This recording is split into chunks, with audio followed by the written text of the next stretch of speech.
Dela, txandaka, aste betez, euskaraz bizitzaren erronka horri eustea, bai. Aldugun einean bintzat, euskara gutxean bizitzeko esperientzia horri, edo erronka horri eustea. Hala bez, bilatzen duguna ez da horren beste, ez besteari, bestearen jarrera aldatze hori, ez da jarrera aldaketa hori gure gandik hastea, bai. Txanda aldatzen dut, baina segitu gure txanda, bere. Bilatzen dela eta trabakiten dela, ez zailura ateratzen nahi duen hori, eta horre eustea ez, eta saiatzea eta bere denbora emateak, batzutan kostaitea ez.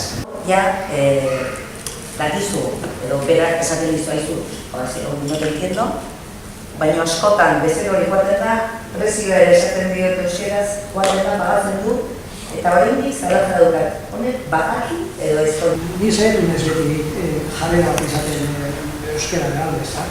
Orduan ez dut nabaritu gehiagin, punto beltz batzuk beti daude, baina ez dut nabaritu gehiagin agosor.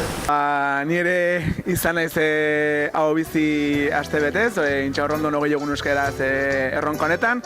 Eta, azpimarratzeko, egun nuke esan, zenolako konplizidadeak sortzen direnez, saiatzen zenan euskeraz egiten persona batekin, eta arek bere zailtasun guztiekin erantzun duten dizunan ere, sortzen da bestelako harreman motoa eta konplizidad berakin, euskaraz erekia eta auzoan erekia, orduan, ez gabe oso esperientzia positiboa eta animatzera jende guztiai, esperientzia honetan murgiltzera. Egitasmoarekin egia esan nahiko eroso sentitu naiz, nahiko hau bizi izaten saiatzen naizelako berez, eta egitasmo honekin bai antzemendu dana da belarri presteken ikusi dudan ilusioa.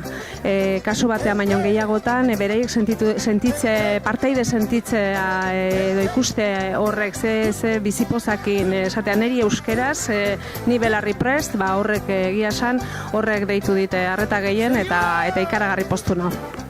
Oso interesgarri egin zaite esperientzia eta pertsona guztiak animatuko nituzke ez. Ikaragarria da auzoak eman duen erantzuna eta taberna guztietan eta ikusten zen belarri prest ez, eta ekimenarekin bat egiten zutela.